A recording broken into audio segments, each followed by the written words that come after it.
Hey guys, this is Jam of jamonline.ph and welcome back to my channel, and today we're gonna do an unboxing and hands-on of the latest smartphone from Vivo Philippines, the Vivo S1. So it's a mid-range smartphone priced at 14,999 pesos, and it does pack a pretty good hardware inside. So what can we expect from this smartphone? Well, first we got here a 6.38-inch Super AMOLED Full HD Plus display, a Helio P65 octa-core processor, 6 gigs of RAM, 128 gigs of internal storage, a 16 main camera, 8 megapixel wide and a 2 megapixel depth, 32 megapixel front camera, and an in-display fingerprint scanner, 18 watts fast charging, 4500 mAh of battery, and FunTouch OS 9 based on Android 9 Pie.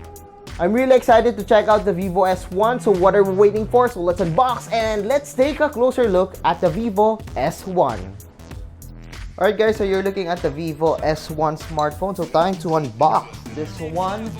So inside we got here the quick start guide. Of course we got here the jelly case. We also got here the smartphone, the Vivo S1. The pin at the back. The micro USB to USB-A cable, the earphones, and lastly the fast charger, which is rated at 18 watts. So I have here the Vivo S1, so give me a second or give me a few minutes as I will just set up the smartphone. So you're looking at the Vivo S1. As you can see, the back of the smartphone is really cool. We got here the gradient color, violet in here and light blue in here. It's a really nice color. It's a really nice touch. Actually, it reminds me of the color of the Huawei P30 Pro. But look at this one. We got here the triple lens camera. It says here Vivo. You can see here that we got a horizontal design. There's also the AI triple camera here. Then on the right side, we got here the power button and also the volume rocker. At the top, there's nothing, and on the other side, we got here the smart button for the shortcut for Google Assistant and also the card tray. Below, we got here the micro USB port, the headphone jack, and the speaker grill. Unfortunately, we're still using a micro USB port in here and not USB-C. As you can see here, there's the front panel of the smartphone. We got here an in-display fingerprint scanner, and of course, we got face unlock. There's no pop-up camera unlike the Vivo V15.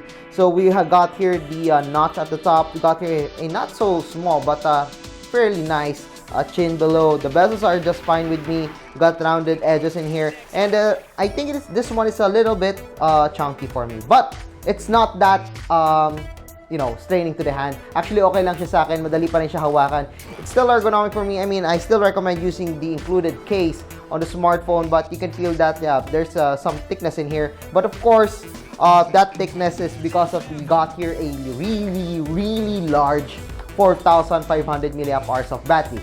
If you ask me, that's a really big battery for a mid-range smartphone. So yeah, going toward the software, you can see here that this one is running on FunTouch OS 9. So you can see here that it's very user-friendly, it's fast, it's pleasing to the eye. I like the colors of the display. The full AMOLED, the Super AMOLED Full HD Plus display of the smartphone is really good.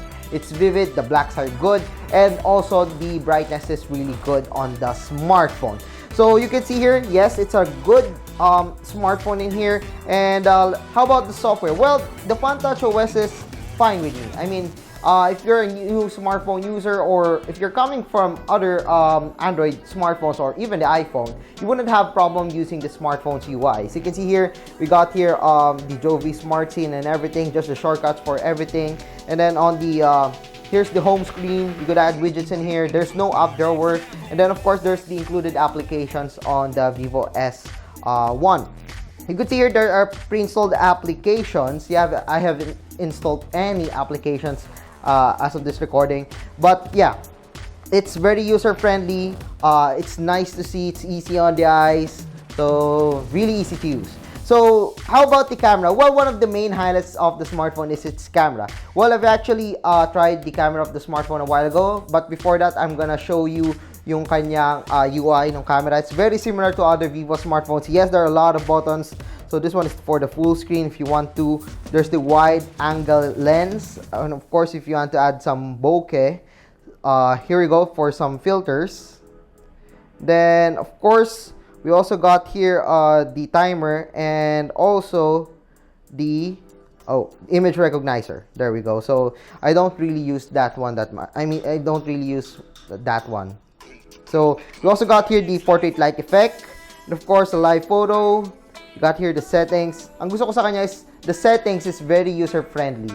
This is what I like about the Vivo smartphones. It's very user-friendly. And of course, you got here the HDR on, the flash and everything. We got here a lot of modes. So we got here the dock mode, of course, the Pro mode, which is really useful for some photographers. Panorama, AI beauty, photo, video. The videos can only record up to 1080p. We got fun video. If you want to add some music or some effects to your videos, better for Instagram or Snapchat or whatever. Then of course AR stickers. So yeah, we can add stickers. There we go. That's a cat. That's me. If you want to add stickers, that I doubt na gagamitin niya yan. So most of you siguro gagamitin for Instagram. So I took some shots earlier using the Vivo S1. I'm actually amazed with its quality. It's actually pretty good. It's not as good as the Vivo V15 Pro. I mean, the Vivo V15 Pro is really good, but this one is quite good. I mean, this one, this shot isn't that bright. You can see here that that's shot sa loob ng bahay. This one is really good. I like the colors of this one. It's not super detailed, but you can still read the details on this one. A really good camera on the smartphone. And of course, the wide-angle lens. Surprisingly, the wide-angle lens of the Vivo S1 is really great. Okay, it's not a flagship level great, but it's pretty good for 14,999 pesos. Yeah, there we go, another wide-angle shot. This is the selfie. Again, what I like about Vivo smartphones is that the selfie, or most of the shots that I took using the Vivo S1 are quite great. So here's another shot using the rear camera of the smartphone. Nakita niyo naman may bokeh siya. I didn't use portrait mode or bokeh mode, and yet we captured some bokeh in here. And the colors are really nice dito sa shot na to. There we go. Here's the colored pencils. Makikita nyo yung saturation niya is super okay. And since we got this super AMOLED display, the colors are really popping out on the smartphone. So I guess that's it for the Vivo S1. So this is a good mid-range smartphone. So if you're planning to get one, you can get it right now for pre-order as of this recording. So yeah, this one is priced at 14,999 pesos. So if you like this video, guys, don't forget to like and share this one. And of course, huwag nyo kalimutan mag-subscribe sa channel ko. And of course, check out my other social media channels at the links below. So once again, I am Jam of JamOnline.ph. And don't forget, again, to share this video, like this video, subscribe to my channel and everything. So maraming salamat po and see you guys again sa susunod.